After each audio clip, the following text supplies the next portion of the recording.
በማዕከላዊ ኢትዮጵያ ክልል ግብርና ቢሮ የገጠር መሬት አስተዳደርና አጠቃቀም ኤጀንሲ የ2018 በጀት ዓመት እቅድ አፈጻጸምና የ2019 ጠቋሚ እቅድ እንዲሁም የካልም ፌዝ 1 መዝጊያ ፕሮግራም የክልል የዞንና ወረዳ አመራሮችና ባለሙያዎች በተገኙበት በሃላባ ዞን ቆሊቶ ከተማ ምክክር አካሂዷል። በውይይት መድረኩ በመገኘት የመክፈቻ ንግግር ያደረጉት የማዕከላዊ ኢትዮጵያ ክልል ግብርና ቢሮ ኃላፊ ተወካይና የጽህፈት ቤት ኃላፊ የሆኑት አቶ አህመድ አቢብ እንደተናገሩት ባለፉት ዓመታት በክልሉ የመሬት አስተዳደርና አጠቃቀም ስርዓትን ለማዘመን በተደረጉ ጥረቶች ውጤት ማምጣት መቻሉን ገልጸዋል።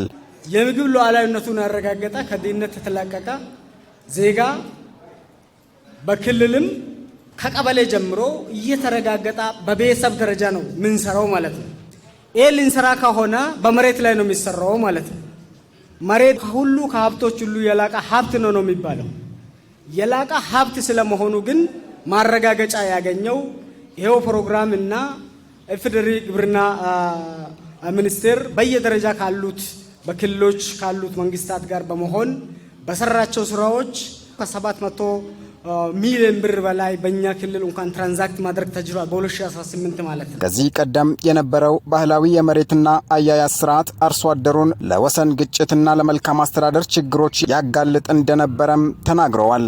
አርሶ አደሩ ከመሬቱ ማግኘት ያለበትን ፋይዳ ሲያገኝ አልነበረም። እንደምታውቁት ከባህላዊ አይነት አንዳንድ የጭቅጭቅ ማዕከል የሆነ ነበረውን ወደ ዘመናዊነት እንዲቀየር እና ያንን የሰራበት ነው። ዲጂታል ኢትዮጵያን ለመፍጠር ታስቦ በሚሰሩ ስራዎች ኤጀንሲው የበኩሉን አስተዋጽኦም እየተወጣ ይገኛል ያሉት ደግሞ የማዕከላዊ ኢትዮጵያ ክልል ግብርና ቢሮ የመሬት አስተዳደርና አጠቃቀም ኤጀንሲ ዋና ስራ አስኪያጅ አቶ አብዱል ሀፊዝ ሁሴን በክልሉ 1.6 ሚሊዮን ማሳዎችን በመለካት ወደ ዘመናዊ የመረጃ ስርዓት ማሸጋገር መቻሉን ገልጸዋል። ዛሬ አገራችን ዲጂታል ኢትዮጵያ ለመፍጠር ታስቦ የሚሰሩ ስራዎች በገጠር መሬት አስተዳደርና አጠቃቀምም ስኬታማ በሆነ መልኩ አሁን እየተፈጸሙ ያሉበት ሁኔታ ነው ማለት ነው ያለው።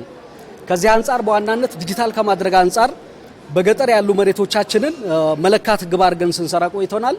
እስካሁን ድረስ ባለው ወደ 1.6 ሚሊዮን የሚሆኑ ማሳዎች በመለካት በክልላችን በሁሉም አካባቢ ላይ የገጠር መሬት መለካት ተችሏል ማለት ነው። መለካትም ብቻ አይደለም፣ ወደ ዘመናዊ መሬት መረጃ ስርዓት 1.6 ወደ ዘመናዊ መሬት መረጃ ስርዓት ማሸጋገር ተችሏል ማለት ነው። በክልሉ አርሶ አደሮችን ጨምሮ በርካታ ሴቶች፣ አካል ጉዳተኞችና ህጻናት የመሬት ይዞታቸው በዲጂታል ስርዓት በመመዝገቡ ሙሉ የይዞታ ዋስትና ማግኘታቸውን የገለጹት ዋና ስራ አስኪያጁ ይህም በመሬት ላይ መዋለ ንዋያቸውን እንዲያፈሱ በማድረግ የክልሉ ምርታማነት እንዲጨምር አድርጓልም ብለዋል። በአንድም በሌላ ከዚህ በፊት በነበረው መሬታቸው በተለያየ መልኩ ይነጠቁ የነበሩ የህብረተሰብ ክፍሎች አሁን መሬታቸውን ሴኩር ማድረግ ተችሏል ማለት ነው።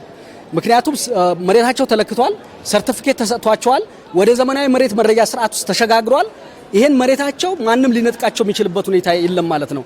ስለዚህ ሴቶች፣ ህፃናት፣ በተለያየ አካል ጉዳተኞች መሬታቸውን አስተማማኝ ሆኖ እንዲቆይ ከማድረግ አንጻር የተሰራው ስራ በክልላችን ቀላል ሊባል የሚችል አይደለም ማለት ነው።